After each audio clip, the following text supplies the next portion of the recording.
So if you're a manager, if you're a leader, if you're a business owner, and you think about this in this way, yes, you support your employees. Yes, you pay them. And you're asking for more than you pay them for. Why will they give that to you? If you're simply in a transaction, if this is like, look, you show up for 8 hours, I pay you X, and it's just a transaction, then it's just going to be a transaction for your employees.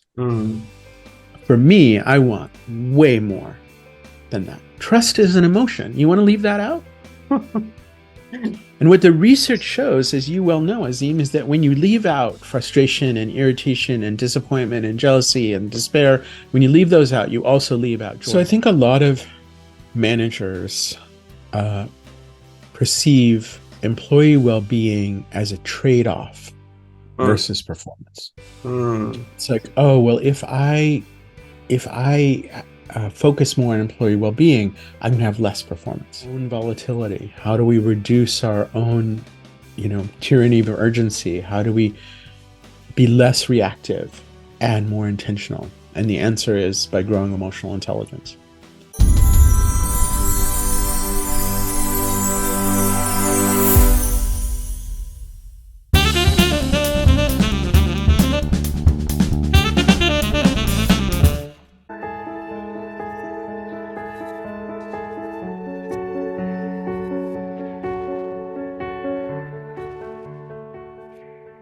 In ever-evolving landscape of leadership and management, a profound shift has taken place. The modern workplace is no longer just about optimizing productivity, but also about harnessing the unique and dynamic energy of its human resources. This shift has led us to a pivotal juncture in leadership theory and practice, one where understanding and nurturing human energy has become a paramount. The question lies now, as we are facing a human energy crisis, and how leaders can lead this critical crisis. A very warm welcome to the show. This is season 9 of EI Cafe with Azim, and I'm your host, Azim Sahib, a human capital specialist, a Lego series play facilitator, ICF certified PCS level coach, an emotional intelligence and emotional culture practitioner. I'm one of the lead facilitators at Luminary Learning Solution. I'm thrilled to be back for another exciting session filled with valuable learning for next 30 minutes. You heard the introduction. We are going to talk about human energy crisis and how the leader is going to take a role in this particular process. So to have this particular conversation, I have an interesting one of the go-to person I always believe in this particular topic. Let me introduce him. He states that he have a best job in the world because he get to work with people every day who are dedicated to an emotionally intelligent future. Like most CEOs, his job is mostly herding cats. He's also an author, 5 and counting, and a researcher and a master certified coach. Ladies and gentlemen, let me welcome Joshua Freedman, CEO of 6 Seconds EQ Network.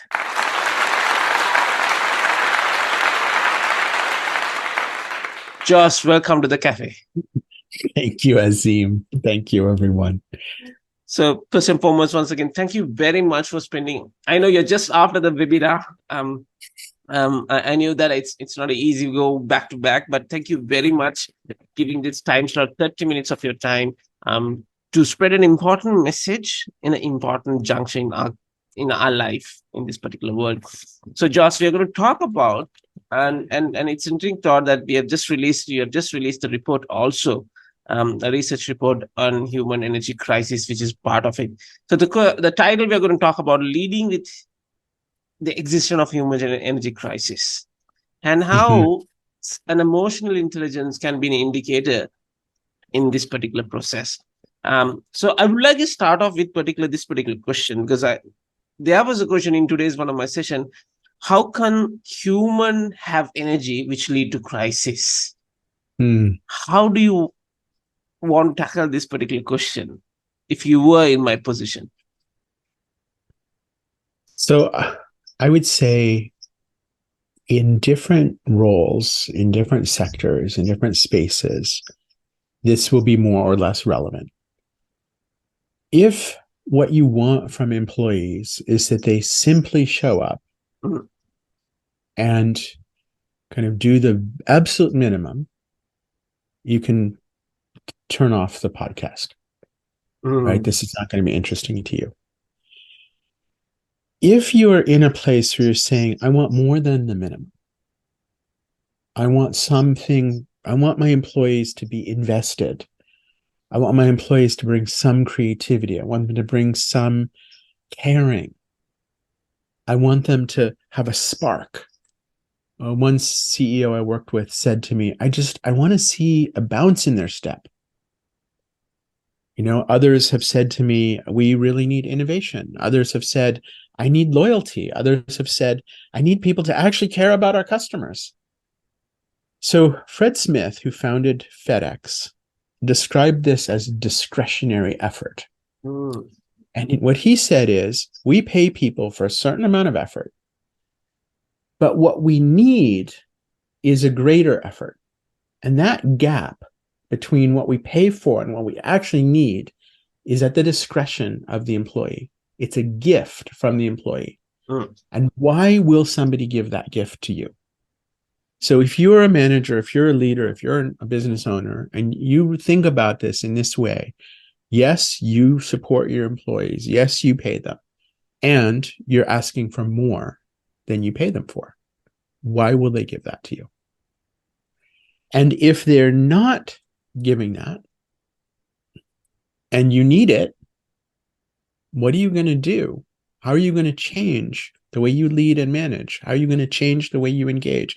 How are you going to change the nature of your business such that that extra gift is something they want to give, because they will only give it if they want to?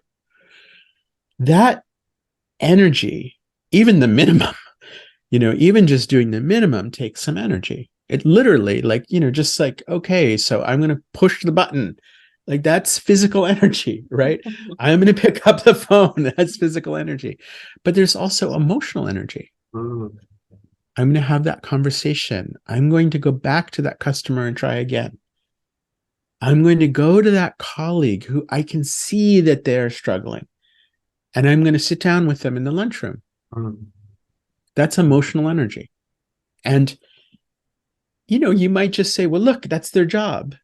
But again, if you want more than just the very minimum, it's not just their job, it's something more. And what I would suggest to you is that it's your responsibility. What leadership is about is that gift. And if you are simply managing people, if you're simply in a transaction, if this is like, look, you show up for 8 hours, I pay you X, and it's just a transaction, then it's just going to be a transaction for your employees. For me, I want way more than that. Is that the transformational, what you're referring about? I think it is really well captured in the idea of transformational leadership versus transactional leadership. But really acknowledging that this is about emotion. And we've, the stupidest advice I've ever heard in business is leave emotions out of it. Yeah, agreed. Right? And so when you say leave emotions out of it, you're saying, let's leave out creativity. Let's leave out innovation. Let's leave out loyalty. Let's leave out trust. Let's leave out surprise. Let's leave out delight. Let's leave out connection. Let's leave out caring. That is so stupid. Like, just trust. Trust is an emotion. You want to leave that out? And what the research shows, as you well know, Azim, is that when you leave out frustration and irritation and disappointment and jealousy and despair, when you leave those out, you also leave out joy and wonder, surprise, delight, energy, excitement. Absolutely. So we have to learn how to deal with these emotions. At a neurobiological level, emotions are information and energy. They're chemicals that contain information and energy. So when we talk about this human energy crisis, well, the root of human energy is emotion. Mm, So that leading to my, the ultimate questions. Now we, and in the report, it just shows that the Gallup Mood of the World report says 7 in 10 people report they're struggling in terms of energy, in terms of burnout, etc. So my question for you is like, what are the primary factors contributing to this human energy crisis in modern workplace? There's a lot. What we know about burnout research is that it's not overwork. Mm, And I think a lot of people, the sort of first assumption is it's like, oh, I'm burned out because I'm working too hard. And I'm sure you've experienced this, yeah. and I've experienced, I'm sure everyone listening has experienced this. There are times in our lives where we have worked unbelievably hard and it's felt great. What the research says is what causes burnout are primarily a lack of relationship and connection, a lack of purpose and meaning, a lack of feeling valued, Mm, and a sense of a loss of autonomy or powerlessness. So, in other words, if we can see, like, I can do something, I have that efficacy, I have some options here of how I can show up, and I'm showing up with people who I'm connected with, mm, and we're doing work that matters, we don't have burnout. What I see happening right now, in particularly in the last three years, as a result of navigating the pandemic, workplaces have been doing a lot of mandates, and the latest mandate is return to office. In where I live near Silicon Valley, this is a very hot issue. Of course, in many companies, in many sectors, it's like, I don't know what you're talking about. We have to go to the office. There's no choice. Like, you can't run the machines if you don't have people that are running machines, right? mm, So it's a little bit of I don't know. Uh, there's been a lot of, we have to do this, we have to do that, we have to do that. I don't know if you heard this around you, but in the 2020, 2021, there was all this, we're in unprecedented times. yeah. And we're going to have to do this, and we're going to have Right. to do that. And So you get pushed. you get pushed. Exactly. And what I call the first rule of emotional intelligence: when people feel pushed, they resist. It's just draining. And so we've had all of these pushes, and I think we're in a place right now where people are like, enough already. Give me a break. Yeah. And there's not a break. Mm, And then the economic situation for us as senior leaders is we're looking at this economic instability, and we're looking in many places in the world at labor shortage and increasing costs. We're seeing this very interesting, situation that I don't think most of us have ever seen before, where we're absolutely. seeing rapid inflation together with, a shortage of employees in many spaces, and economic instability. Normally, when you have a shortage of employees, it's in a time of economic flourishing. Right. And so we're in this state, we're like, wait a minute, how do you keep these things together? This house of cards feels very unstable. And so for a lot of decision makers, financial decision makers, we're in a place of saying, I have to conserve cash. I need to do more with less. And employees are going, I don't got it. Don't ask me to do more with less. I'm done. I think as you said, like I say, I'm done. Now employees have become more aware about what is their well-being, what is their what sort of a mindset they need to be in to be more carefully handling certain things. Right. So on that note, how does this energy crisis affect employee well-being as in regards to the overall organizational performance also? How does that come into picture? So I think a lot of managers perceive employee well-being as a trade-off Mm. versus performance. Mm. It's like, oh, well, if I focus more on employee well-being, I'm going to have less performance. And that is a very short-term way of thinking about well-being. If you, in the short term, it could be true that if you say, well, we're going to really change the way we work so that people are healthier, that might take some time and energy. Mm. But there's a myth again that well-being is about burnout is about overwork. It's not about long hours. It's about the way we engage in those long hours. Mm. It's about the way we support each other.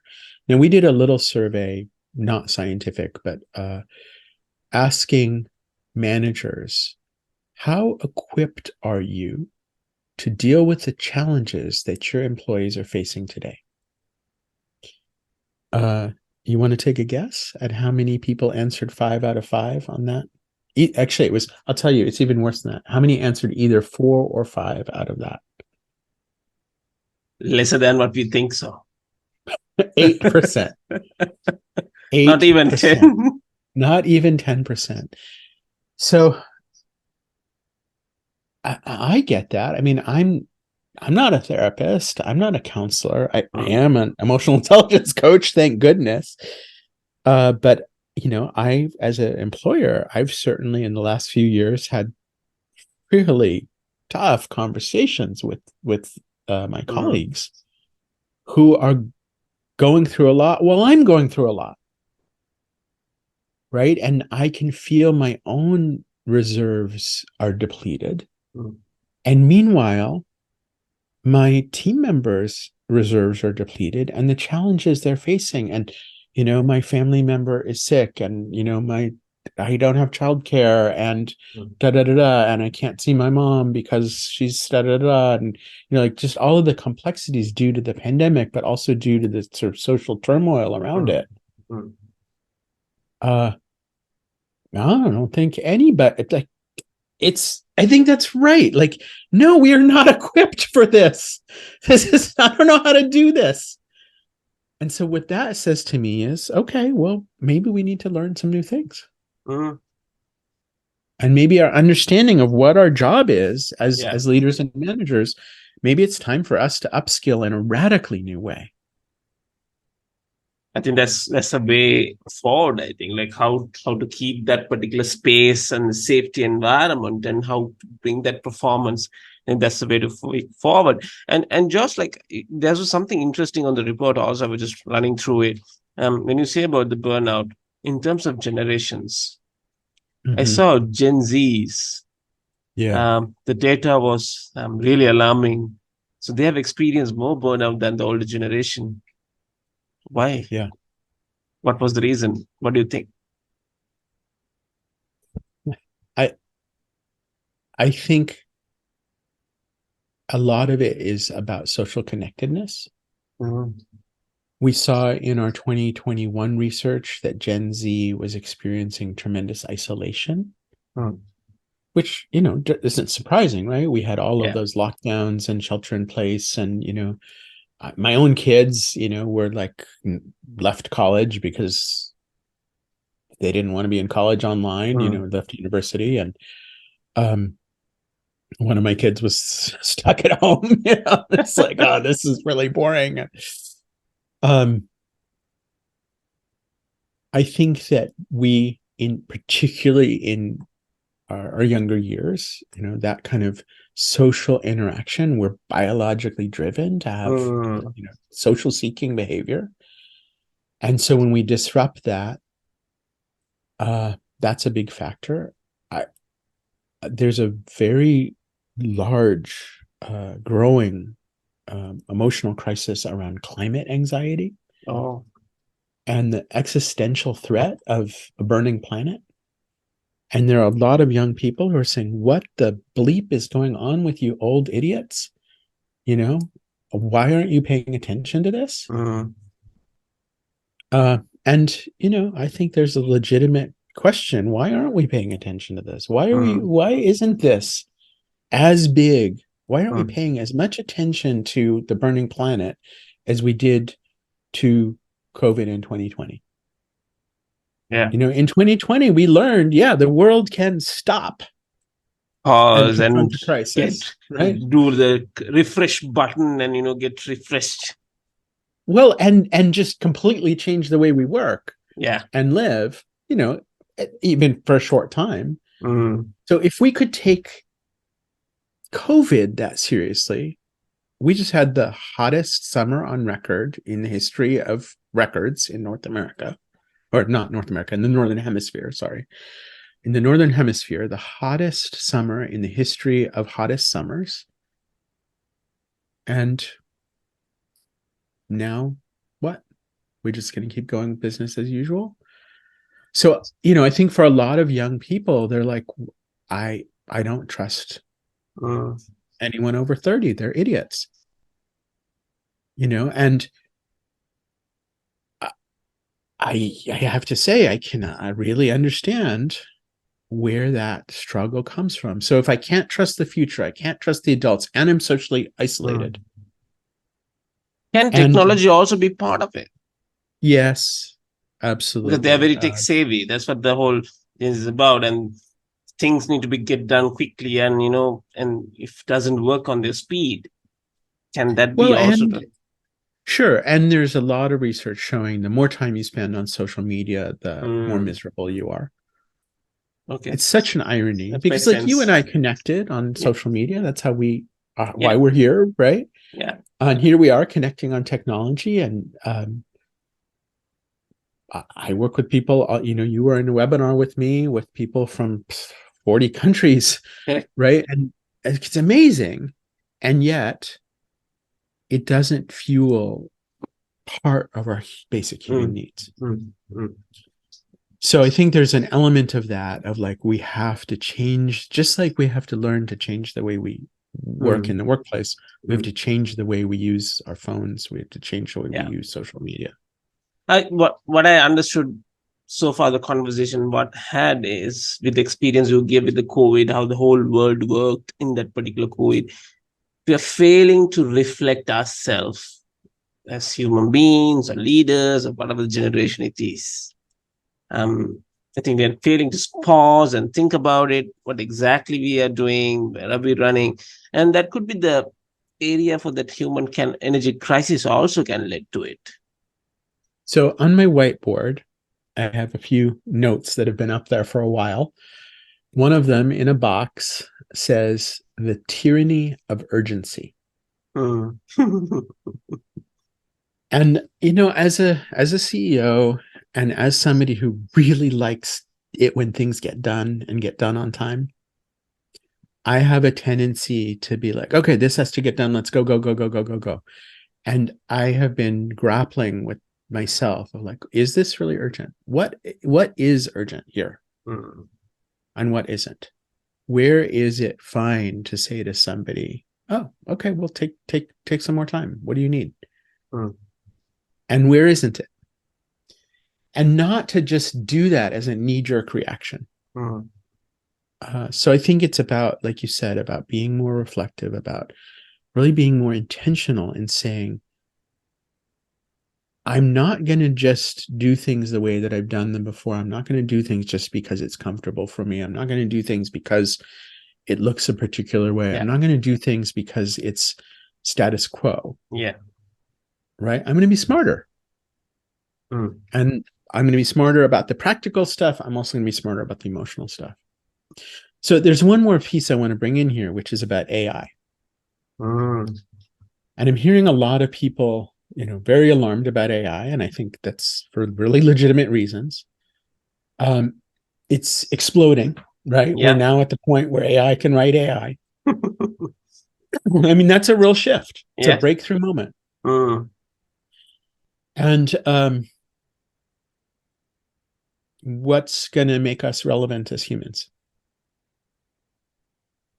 It's not our ability to make a schedule and keep a schedule. It's not our ability to do transactions. It's not our ability to balance a budget. It's not our ability to even, you know, be experts on law.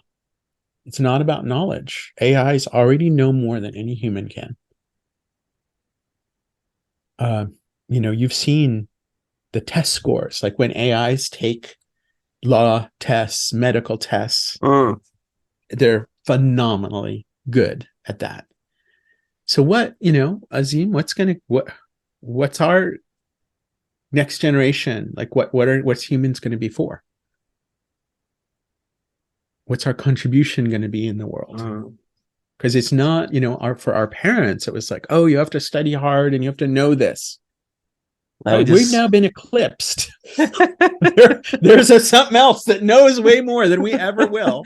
And I remember when my kids were little, I remember my son saying to me one time, so which is smarter, the library or Google? It wasn't humans. It wasn't you, Daddy. Right? It was sure I was not it wasn't even on the table. You're not in the picture at all. You're not in the frame. So it's no longer about a knowledge economy. It's no longer about being an expert. So what is our relevance going to be?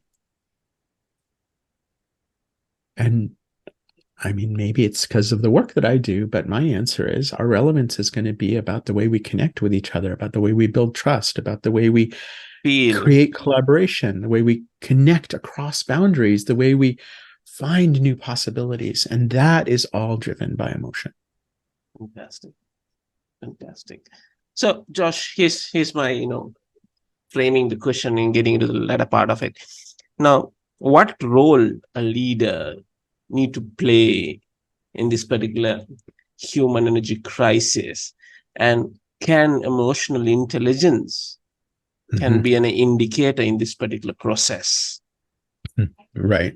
So CEO, Chief Emotions Officer.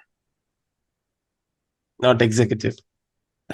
Right. How are you setting the thermostat, the emotional thermostat for yourself, for the people who interact with you? And by the way, each of us can be a CEO in our own lives, space. In our own spaces, and the people who we interact with, right? We need a lot more chief emotions officers. How do we reduce our own volatility? How do we reduce our own, tyranny of urgency? How do we be less reactive and more intentional? And the answer is by growing emotional intelligence. How do we support people to want to show up more fully? How do we support people to feel that sense of connectedness, that sense of purpose, that sense of acknowledgement, that sense of autonomy that is the antidote to burnout? Well, part of that is practical, like the way we structure our work, the way we build our plans, the way we engineer our workforce. And a large part of it is emotional intelligence. How we notice this data. And here's the great thing, Azim. If you've worked in any kind of business, you've worked on how to get good data. And you know that data is driving good business decisions.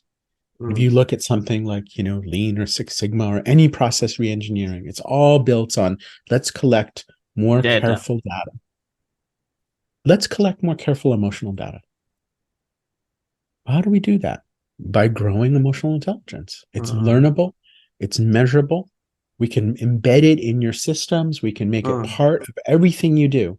Just like you can, do all these measurements for, process reengineering. You can do all these measurements for human reengineering. And if what we're facing, if you buy this idea that we're facing a human energy crisis, we don't need to increase transactional efficiency. We need to create emotional efficiency. And just like we measure this point in the manufacturing, measure this point in the transaction, measure this point in our customer acquisition and attrition. Well, let's measure those emotional capacities and grow those strengths. Because at the end of the day, it's people, it's feelings and emotions. At the end of the day, it's people, and emotions drive people. and people drive performance. So just what would be one message for the leaders whose priority is more numbers rather than the emotion, which this part of the world still, my country, still we are driving on it. Still the awareness is lack. People will talk about well-being, engagement. They will have fancy words around, but the application, what you said, is in zero. Yeah. What I would say is it's at the end of the day, when we're running a business, we have certain outcomes that we're required to hit. That's why our investors invest in us. We have an obligation to our shareholders. We have an obligation to our customers. We also have an obligation to our employees. The way we optimize this system, if you have employees, your business success depends on them. And if you see them as, like interchangeable, there's an unlimited supply, we're just going to get somebody in off the street, they're going to see you the same way. If what you want is that added extra from them, you're going to need to give that added extra to them. It's not just about compensation. And what the research shows is, yes, compensation is great and it's important, but that's not what gives people that extra energy. It's relationship, it's connection, it's belonging, it's meaning. And those things are free. So I'm telling you, you can improve your profitability, you can improve your performance for free.